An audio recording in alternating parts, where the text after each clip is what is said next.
Hello there everybody, it's me Leo and welcome back to another Stardew Valley Legacy speed build. So today we're working on the blacksmith. So this is where the character Clint lives. He is the local blacksmith of Stardew Valley.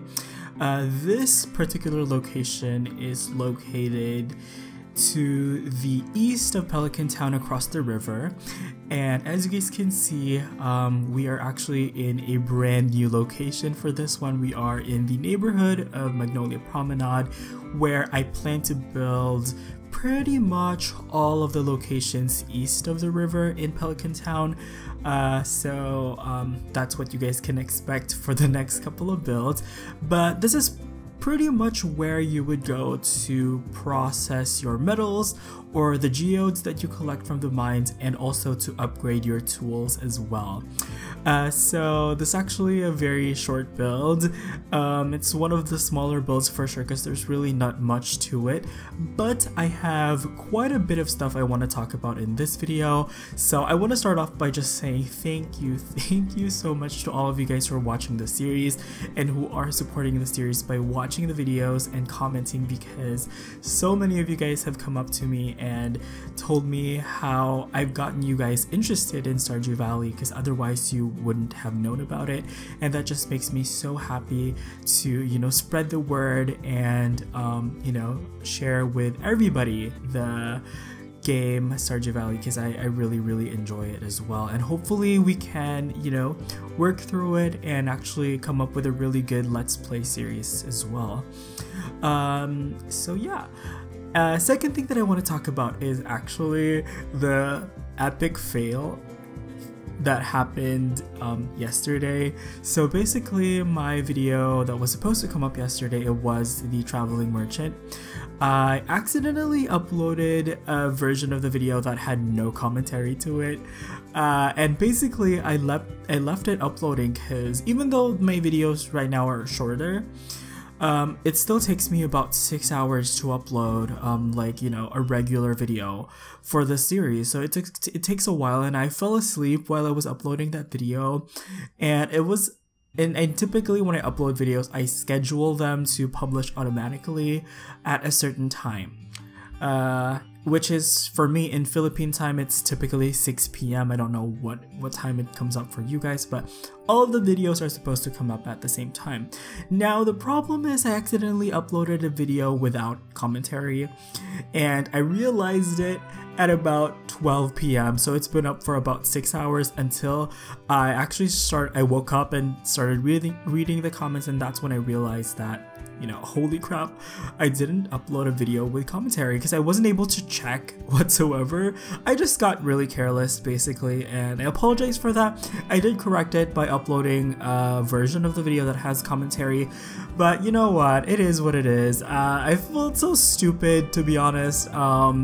I should probably be more careful. But you know, we are learning as we go. I mean, seriously though, I'm still learning, and I've been doing this for 5 years. And the thing about it is that, you know, I'm not trying to make excuses, whatever, because that was a failure on my part. It was an embarrassing failure on my part. But the thing is, it's been a while since I've done like a regular daily series on my channel. And, you know, when you upload videos this regularly, your odds of messing up and failing are just exponentially higher. Like the odds of me messing up and, you know, just something going wrong is exponentially higher, because the amount of videos that come up on my channel every week are 5 times more. Because this past couple of months, or even this past couple of years, my regular schedule was, you know, 1 speed build a week, and I upload like 5 speed builds a week at least. So, you know, like, you know, the odds are not in my favor at the moment, so that is that. But you know, we're getting through it, and once again, I'd love to hear what you guys have to say about the series so far. I mean, so many of you guys just are loving it so far, and I really am so grateful for that. And also, if you have any ideas for the rules and for the guidelines, like I said, this one was inspired by a couple of existing challenges. Those are linked in the description below, so if you guys want to read those and maybe chime in your own ideas and you know, maybe changes. I'd like to hear what you guys think, because you know, we are in the process of like finalizing everything. Like, we're very much well into the series, and pretty soon we're gonna have to start addressing, you know, like the rules and the guidelines for the series. So I'm looking forward to that, to be honest. And I think that's pretty much all I have to say. If you guys want to reach out to me on social media, just feel free to do so. You guys can find everything I post on Twitter using the hashtag SimGValleyLegacy. And I still haven't made up my mind if I want to upload the builds and the sims that I make, but I do make the sims as well. I have made some of them. Like, maybe I've made half a dozen families so far, so in case I do decide to upload those, the builds will be under the hashtag SimGValleyLegacy builds, and the sims will be under the hashtag SimGValleyLegacy sims. Okay, so that was a quite a hefty load to introduce. But yeah, back to the build. Well, like I said earlier, this is where the character Clint lives. For the longest time, I thought Clint was actually an eligible bachelor. Apparently he's not.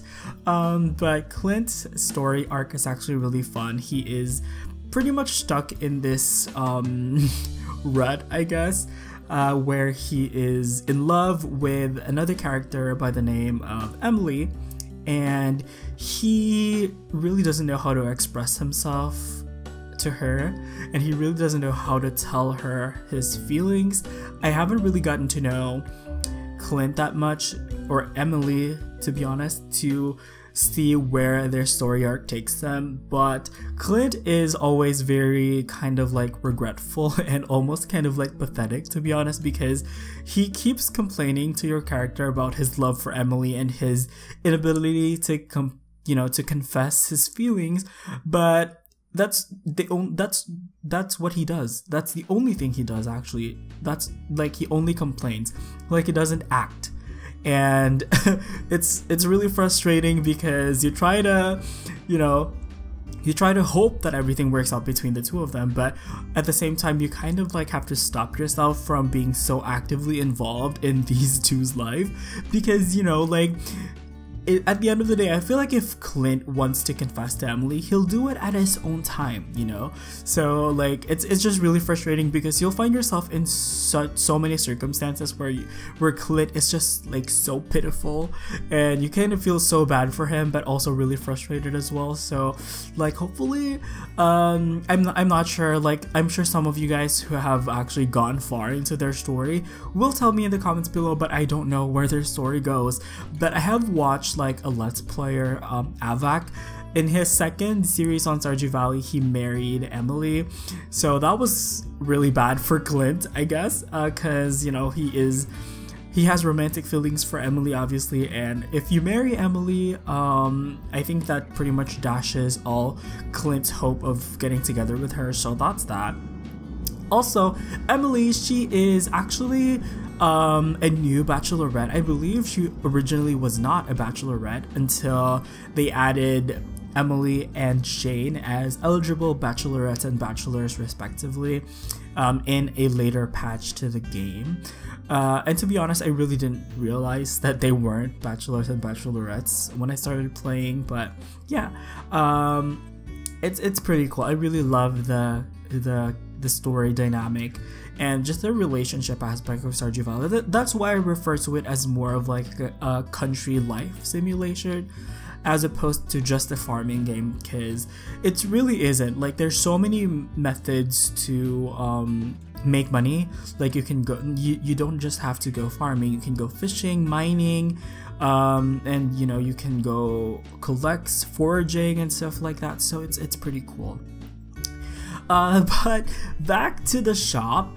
Basically the most interesting feature of the shop is actually the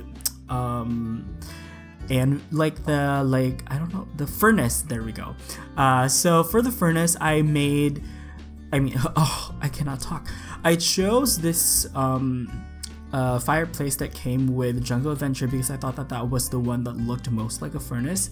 And then basically I just chose items that I felt like really matched the stuff that they had in Stardew Valley.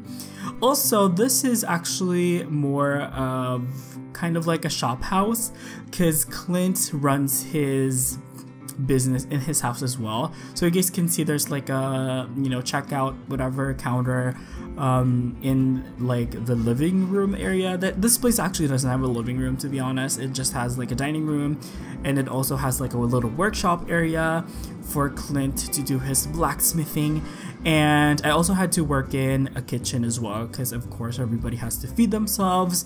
Yeah, I did the same thing with the kitchen here as I did with the kitchen for the Stardrop Saloon, which basically is just a fridge and a microwave. But you guys don't have to worry about it, because the Sims will actually be able to live off of that, even if they just have a fridge and a microwave. So yeah, pretty much just to wrap up this build, there's just this landscape area to the back of the house. So I made it kind of like a little wooded area, nothing too crazy, just to fill in the space. Though I have to point out that interesting kind of like furnace generator type area in front. So yeah, I just tried to be a little bit more creative with that, and I really liked how it looked. So yeah, we're just pretty much adding in some detail work over here with the landscaping, but I think that's pretty much it for this build. So I'm gonna go ahead and wrap it up right here. Once again, you guys, please feel free to reach out to me, let me know what you guys want to see for the Let's Play and for the rules of the challenge. And you know, if you guys have any suggestions, just please let me know, because I love hearing from you guys. So yeah, that is pretty much it for this build. As always, you guys have an awesome day. Thank you so much for watching. Enjoy the rest of the video, and I will see you guys next time. Bye bye.